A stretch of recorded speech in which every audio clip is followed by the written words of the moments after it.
Okay, padayon na nako. Magbahatay na ako premise. He is my very close friend.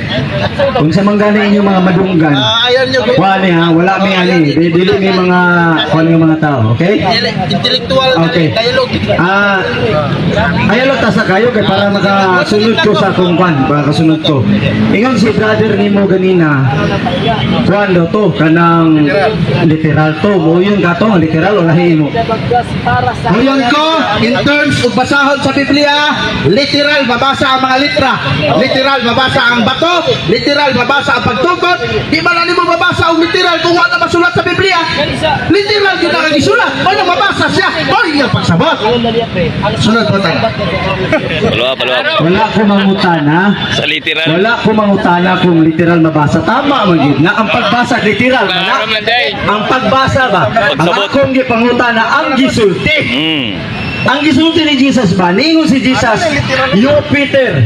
Wala na, iris na yung mga record na ka. Common sense. Ingon si Jesus Christ, you Peter, upon this rock, I will build my church. Ang akong question, ang gisulti ni Jesus ba? Pangingon niya nga, you Peter, upon this rock, nagisgot siya bato. Literal ba ni or dili? So ingon mo ganina, literal man ang pagbasa. Di ayaw ang pagbasa, ang gisulti ni Jesus. Okay. Doon ay duha katubad. Pwede siyang illiteral, pwede po metaphorical. Nga naman, pag ingon ni Jesus Christ, you Peter, you are a rock, and upon this rock I will build my church. Pwede siya metaphorical na si Pedro, mao ang bato nga, kung asa, nagsugod o ang pagtukod sa simbahan, diha kang Pedro o sa mga apostoles. Ikaduhang tubag, manay pugsanay, kay dialogo man eh. Ikaduhang tubag, pwede po literal, kung mangita kag asang bato, tuas Roma. Nga naman, kining bato nga ginganlan ni Kristo, mao man si Pedro ato basahon ang Biblia naa sa Mateo kapitulo 16 versikulo 18 sa Good News Bible. Ingon diya nga, you are Peter, you are a rock, and upon this rock I will build my church. So klaro nga dunay metaphorical, dunay literal nga gisulti ang atong Ginoong Hesukristo. Next question, bro. Okay, daghang salamat. Okay na ba nga mag-premise po ko gamay lang sa kumpan? Okay. Ganina, murag wala naman yung magkalimaon niya itong mga kauban. Kaya ang metaphorical manggod between metaphorical o literal, it is a synonym, an antonym. Opposite ba? Pag ingon mo bad, ang opposite na good. Subot pa sabot tayo, pwede nga i-good, pwede po na ito i-bad. But anyway, sama din dawato yung naton sa tubag. Ay, next question ako, ang inyong libro nagpahayag yun nga metaphorical gini siya. Ako masal to guti kas pagbasa. Jesus chose Peter to be the head of the apostle. You are Peter, upon this rock I will build my church. Mano yung isulti? The word Peter means rock. Before our Lord ascended in heaven, He told Peter, feed my sheep. Si Peter di ay, ang gitawag og rock, metaphorical. Dili siya pwede nga siya maui bato. Kaya ang bato-bato gud na. Okay, ang pangutana nako. Kinsa may tama nimo? Kanimong libro or ikaw may mong isabi? Kanindot sa pautan. Ang libro. Ay, sa. Kanindot sa pautan. Ang libro, walay metaphorical verbatim nga gisulat. Hati ba niya pagpanglimbong ni Michael? Tama. Pangilan sa Batista. Pangilan sa Batista. Panglimbong sa Batista. Sabot pa mong verbatim? Anong litra por litra ba? Panglimbong sa Batista. Nangutana gani si Brad Edwin, naghilom lang katolik ko. Maginig sakit di ako amigo Bro Clint ba? Maulaw ta sa to bisita gikag Davao. Ha, maulaw ta. Ay, sama. Ang libro nga gikami, walay metaphorical nga giingon. Wala ha. Ingon diri, Jesus made Peter head of his church. Tama man ta kutubag. Ingon dire. Klaro. Jesus choose Peter, si Kristo, nagpili kang Kristo to be the head of the apostles. Patro ha, si Kristo nagpili kang Pedro na mahimong pangulo sa mga apostoles. Ingon dire, you are Peter, and upon this rock I will build my church. Tama ang tubag namang Katoliko. Mateo 16:18. And the word Peter means rock. Walay metaphorical ha. Ang pulo nga Pedro, gitawag siyang bato. Sakto ang Biblia. Mateo 16:18. You are Peter, you are a rock. Sakto ang Biblia. Tama. Ingon dire, before our Lord Jesus Ay, di ba mangilan, no? Pangilan kayo mo, no? Grabe. Usa si Kristo, usa ka sa Ano langit. lang ko sa inyo, He technique. told Peter, Pangilan mo sa "Feed my sheep." Katoliko. So, si Pedro nahimo pangulo sa simbahan o magbalantay sa simbahan. Tama. Malay naa sa libro, pero walay metaphorical. Pangilan sa Sabatista. Ayaw sa simbahan. Pangilan sa Sabatista. Walay sa bisita na to, oy. Sakpan, pangilan. Ang inyong kagilok diha pag nila sa naglami man eh, pag nila sa ate. Ako yata kang Bro Edwin. Salamat kayo, Ikson. Salamat, Ikson, ha? Wala na sila time na, okay na lang, wala tayo time na. Nagsalmuhan ganina ito, Ikson, kasi si Kristo, nagpili kang Kristo. Wala. Ayun na, balik-balik ka pa pangilan. Ayun na, balik-balik ka pangilan. Mga pasiyar to, mga pasiyar to. Ayun na, ayun na, kilaro. Pagina ba? Ang metaphorical, dili na lang siya kinanglan isulti. Ang metaphorical, ni siya basta mabasa ni mo. Kabalo Bawal na ka. literature. Abi ni mo, kung doon na gid mo yung mga, doon na mo yung kay Balos pagbasa, hindi na lang sisulti. Ako basa na. Okay, dala, ay nasa ugalia, brother. Okay. Nagsulti din ang libro nga ang word Peter means rock. Kato di ang gisulti di ay ganina nga rock. Dili di ito siya kuan, dili di ito siya literal, kundi si Peter di ito sumala sa libro. And that is a metaphorical statement. Dili na siya butangan dia nga, okay Peter, you are rock, metaphorical ka. Okay, ang question ako nimo ha? Question ako nimo. Pagingon niya nga, Peter upon this rock. Okay? You, Peter, upon this rock. Kanang pagingon niya nga, this ha, kanang this. O pagingon niya, you. Pagingon niya, this. Kinsay nagsulti ana? First speaker or second speaker? Jesus ang nagsulti. Siyempre siya ang first speaker. Pag ingon niya, you Peter, upon this rock Peter is a rock also. Kung mubalik ka sa Aramaico nga pinulungan, gitawag si Kristo og Sifas. Diba nila? Sifas, gitawag siya Sifas. Pag ingon ni Kristo, gitudlo na Peter, you, Jesus Christ said to Peter, you Peter, and upon this rock Peter is a rock. So klaro kayo na. O sa pa may gusto natin explanation. Wala naman ang kanang istoryahan na diha. Duha lang na katao, Peter and Jesus. Pag ingon ni Kristo gitudlo niya si Peter, you Peter, and upon this Peter also rock. Peter gitawag siya rock. Mala nga ang simbahang Katoliko ligon nga nag-angkon nga si Pedro mao ang unang pangulo sa simbahan nga gitudlo ni Kristo sa mga apostoles. Klaro kayo na nasa Juan kapitulo 21 versikulo 22-23. Okay, Klaro ang tabag. Paluap ani siya yung isulti niya, biyaanan ako dayon. Okay, Wala napabay may yung sobra. Okay, katubag. Wala yung pagtana. sa imong pagkahibalo, brother Fred, kanang pagsulti di ay na this. Kailan na lang. Kanang pagsulti di ay, kana di ay conjunction na this. The same day na sa pag-ingon niya, you. Kana bang buto ko pasabot ba sa imong place ba sa first speaker naging nga you sa to pa layo distansya ka maura pa din nasa pangingon niya og this kanang naa diri kana lang nga kuan ha Okay.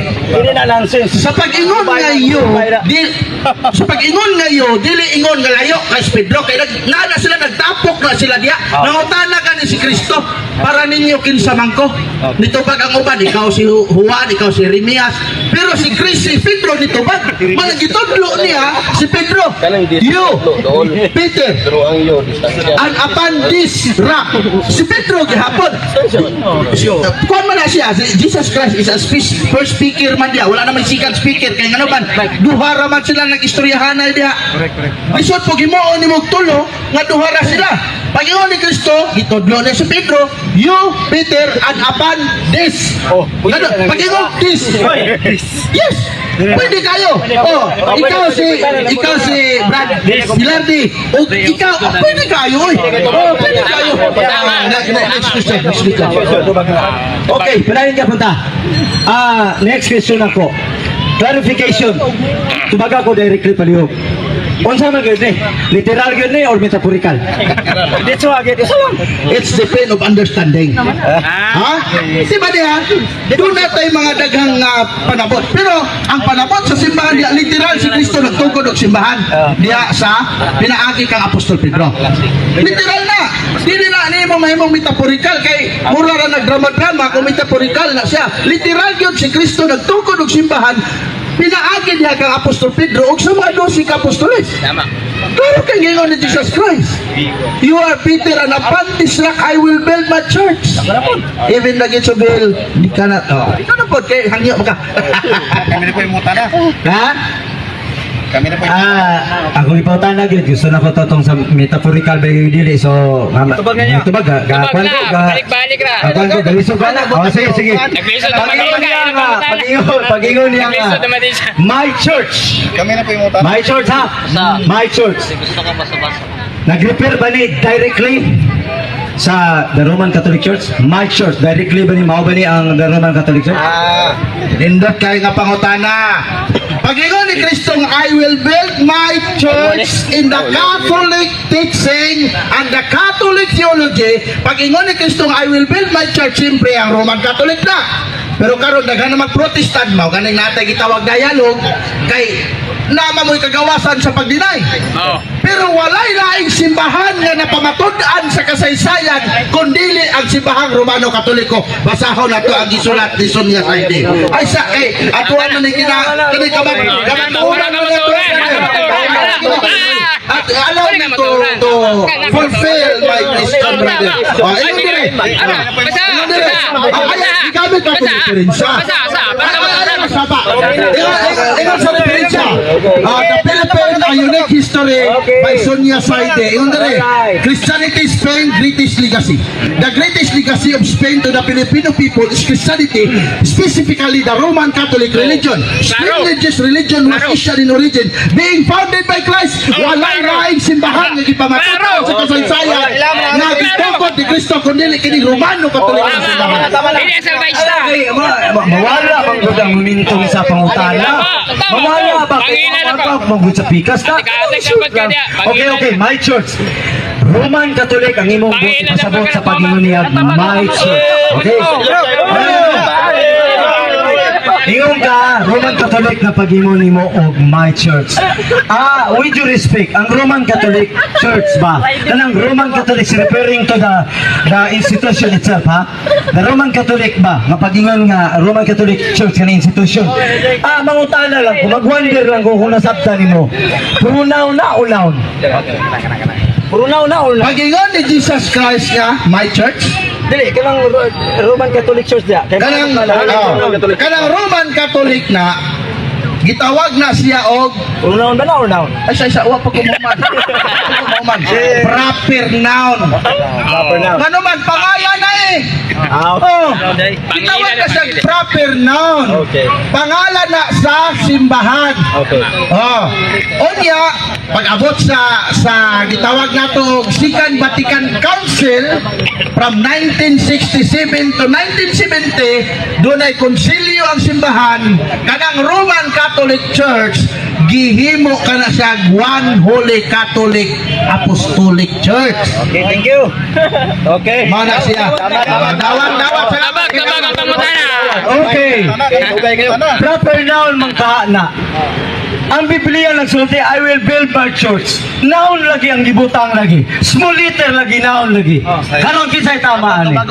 O baga paliyo. Sakto ni o mali ang Biblia? Bagon.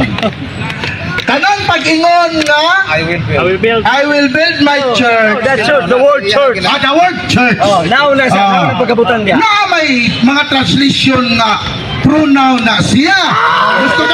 Gusto ka. Ato tanawon, ha? Ato tanawon, na yung mga translation nga pronoun na siya. Oy. Ay, isa. Ato tanawon. Di na mao ba? Ayaw, pagulat lang sa... Wala sa. Pagulat lang igsoon. Gusto ko sa kamaturan. Kay Gusto gawa sa man kamaturan. gusto man tagkamaturan. Ayaw pa. Sakti ko kako may nagtubag. Sakti ko. Yan o. And if the Gentile have been so greatness by occasion of the sin, fall of the Jews, how much more when they shall become Christian, will they add to the glory and greatness of the Catholic Church? Big later. Hindi na ko gamiton, hindi ko gamiton sa debate. Klaro kayo, ay, wala kayo pahilom na, di ba? Ako ikaw na. Okay, ito na matana. Lagi na ba, magsaba-saba dahil. Sayang ang good. Wala to, kining intellectual dialogue na to, dili ni quarreling dire, dili ni kinuanay dire. Sige, sa po tana. Live yan eh. Naghinam-hinam na po sila mga utana sa iskinyo ba? Ay kabalaka kay ano claim ang ninyo mo ni nga mangutana mi pasag di man mangutana kay claim ninyo ni ayaw mo balos